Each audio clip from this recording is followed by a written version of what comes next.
Marco Rubio.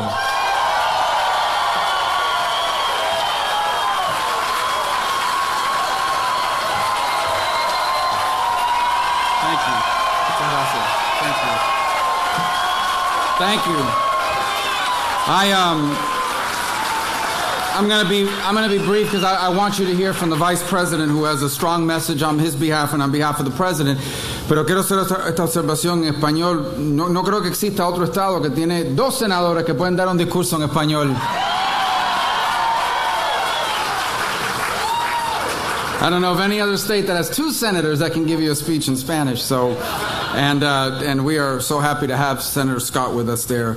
I have five very quick but important messages that I wanted to share here today in this opportunity. First, let me just begin by thanking the President of the United States and the Vice President. And I want to tell you something about them. There has never been a moment where I've had to convince them to care about this issue. In fact, I do not recall a conversation I have had with either one of them in the last 2 years in which the topic of Venezuela was not raised by them. And they deserve tremendous credit for that and for the work they've done. This is not the first visit of the Vice President to this community. He was here less than a year ago, or about a year ago, to talk about this topic. But I told him, and I believe this will be the last time he has to come here for an event like this, because there will never again have to be an event like this. The next event will be free and fair elections in Venezuela for the people of Venezuela.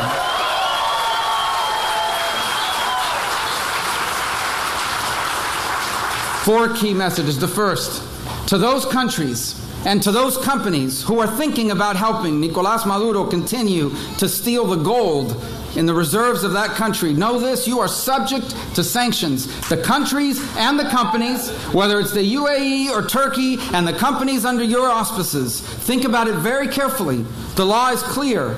You will face severe sanctions if you allow Nicolás Maduro to continue to steal the gold that doesn't belong to him, but to the people of that great country.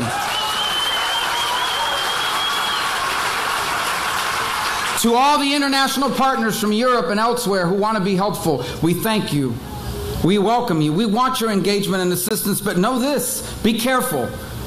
This man, Nicolás Maduro, has turned negotiations into a weapon to buy time. There is no time left, and the only thing to negotiate is the date on the free and fair election for the people of Venezuela.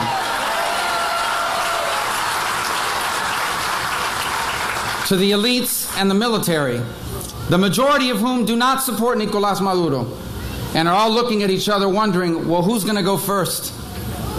Understand that already many of those on top have sent their families away, and they'll be the first ones gone. You're going to wake up one morning to the news that Nicolás Maduro and Diosdado Cabello and all these other people have left, and you're going to get stuck behind. Do not let that happen. Take the step you must take now to recover your dignity and to recover the dignity of this great nation and to restore it.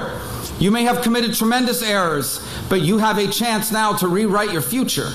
And let your future be a future on behalf of the people that you have sworn to protect, not on behalf of oppressing the people you're supposed to be standing with.